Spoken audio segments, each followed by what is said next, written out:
Alright, YouTube, so I got this black 97 Chevy. It's got the 5.7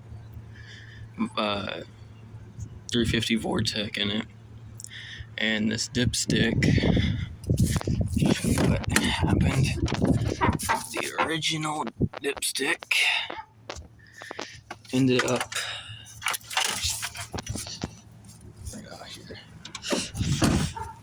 The original dipstick, so there's supposed to be a mount right here. As you can see, that's clearly all fade away and worn. If you wonder what the mount looks like, sorry if there's wind. So that's the mount.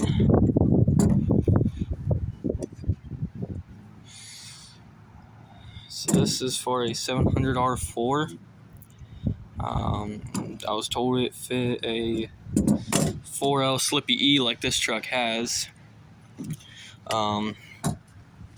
Pretty big difference actually, so don't ever do that. So make sure you get the right part. You cannot get these dipsticks brand new. Head to your local pick 'em apart junkyard. Anything you can get the stick. You cannot get the tube. So hopefully what you're looking for is not the tube. But I'm just gonna give you a rundown process of what I had to do. So obviously all this big air filter stuff, even this housing right here, remove that. It's gonna be in the way. If you're small like me, you're gonna be able to get in there. You have to get in here. If you have a shop with maybe one of them ladder things to get up in here, that's gonna help you a lot if you got long arms or so. So what we needed to do this is obviously once you get the dipstick in, make sure it's seated. Get it as far down. I use vice grips and channel locks, and it got it all the way down to the transmission bolts, which then you have to find another bolt to go in there because mine are like studs with a bolt put on. So I just put another bolt on. It came off some garden tractor. If you're wondering how cheap you can really go with this, that's it. And then this is the part where hopefully you're not running a carbureted distributor, because I will not have to set my time after this. So this is it. You gotta remove the distributor cap. So obviously that means you're gonna have plug wires. Hint, if you don't know, you got on these distributors, if you get them, or the distributor caps, rotors, all that, if you get them new, because this is a newer one, this was put on 2-3 years ago maybe, they have numbers. So like this is really hard to see, but they're there, trust me. There's even one for the coil. And then as far as your plug wires go, I just leave them on if you can. If you're running a carbureted truck, say you carburetor swapped it because you don't want all this wire in here. This truck will get a 383 stroker eventually, but we're working on that. Then you might have to reset your time, so then it'd almost be easier to not do that. But at least for stock, bone stock, paw truck, you're good. Just remove the distributor, get down in there, make sure it lines up, get everything. Also, don't get one out of a square body because it does kind of suck to get in there. I think this came out of like a square body-ish truck. It was older, I know that, and there is difference. This one's longer. But I made it work. I suppose that's all I really got to say about it. That's just kind of how you do it. You can obviously, if you do happen to mess up your wires or you step on them crawling in here and you unplug them all, don't freak out. There's videos online. They're way better than what I could tell you other than just, small block Chevy firing order. Then look it up, get it done. If you need timing light or time your vehicle, figure out how to do that, or take it to a shop.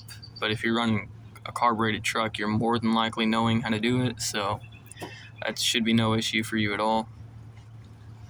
There's going to be lots of wires in the way. The AC is in the way. I'm pretty sure the CAC anyway. It was in the way, but I've sat here for probably about an hour trying to fight with it. It took 5 minutes, not even 5 minutes, to remove the distributor cap, plug all the wires, and I got it done in 30 seconds. So that's a must do.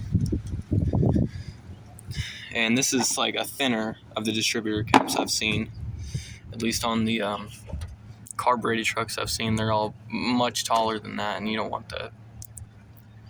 So that's how you do it. I've realized there's no videos online on how to do it, so I'm hoping this video will make it at least help, a couple people out, because I've sat here forever trying to fight with this, and then I'm always running out of time because it gets dark and it's kind of winter right now. Kind of. Not really, but I don't know, it's 70 degrees right now. That's all I know. That's why I'm doing this. But there you are. Obviously, I have this truck on the YouTube channel, as well as my uncle's, which is carbureted right now, where I might try to do a short about it. But right now, that truck is torn apart. Whole front clip gone, motor, transmission, all that's out.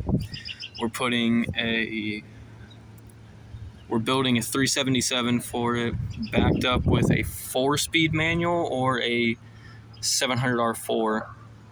So that's what's coming with that truck. 2-wheel drive swapping it, because my uncle just does that. And then that's basically it. Put the front clip back on. We got to get all new bolts, but I'll put some pictures up. I have some. We'll put some pictures up, and you guys can see that if I'm ever out there soon. I know I'm in high school right now. Spring break is coming up, so maybe I'll go out there and we'll show you what we're catching up with.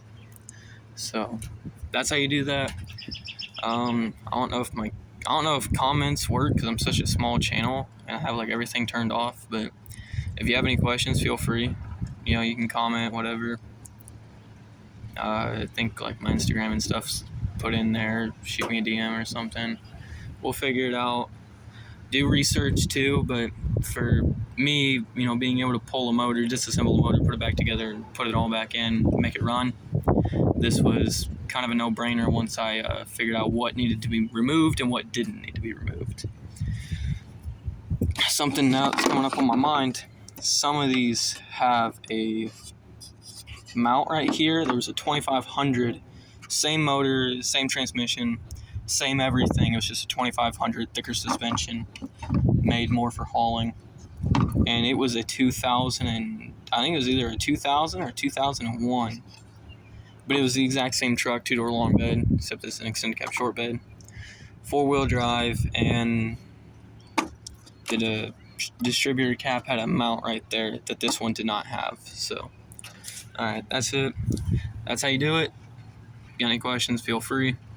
I can answer them the best I can. I am no mechanic. I am backyard redneck mechanic. So, pulling motors under trees. So, that's how you do it.